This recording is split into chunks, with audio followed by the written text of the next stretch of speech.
আসসালামু আলাইকুম। পবিত্র ঈদ উল ফিতর সামনে চলে আসছে।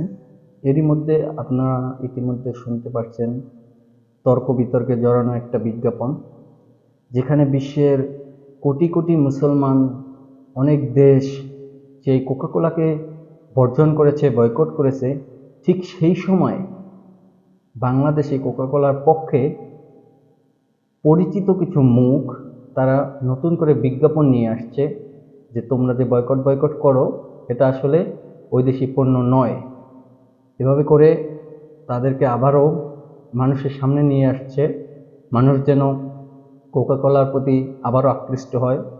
কারণ আপনারা জানেন কোকাকোলার ব্র্যান্ড ভ্যালু কতটা কমে গেছিল, সেটা আবার বাড়ানোর জন্য আমরা আশাও করিনি যে বাংলাদেশ থেকে কিছু জনপ্রিয় মুখ, ব্যাচেলর পয়েন্টের যে কিছু জনপ্রিয় মুখ, তারা এই বিজ্ঞাপনটা করবে আমরা ভাবতেই পারিনি। আমরা চাই শুধু কোকাকোলা নয়, কোকাকোলার সাথে যারা এই বিজ্ঞাপনের সাথে জড়িত, যারা প্রযোজক, যারা পরিচালক, যারা অভিনয় শিল্পী, তাদের সকলকে বয়কট করি, তাদের থেকে আমরা দূরে থাকি।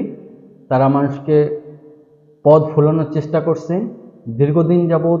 আসাদ নূর শুধু ইসলামকে নিয়ে নয়, আল্লাহকে, আল্লাহ রসুলকে নিয়ে অনেক কথা বলছে, কেউ কোনো প্রতিবাদ করছেন না দেখে এখন আরও বেশি করছে।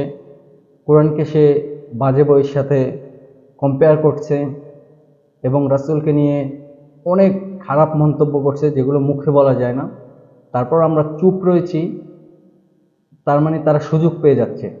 ঠিক তারই পরিপ্রেক্ষিতে এখন কোকাকোলাকে নিয়ে এভাবে একটা বিজ্ঞাপন বাংলাদেশে তৈরি হয়ে গেছে, এটা ভাবতেই অবাক লাগে।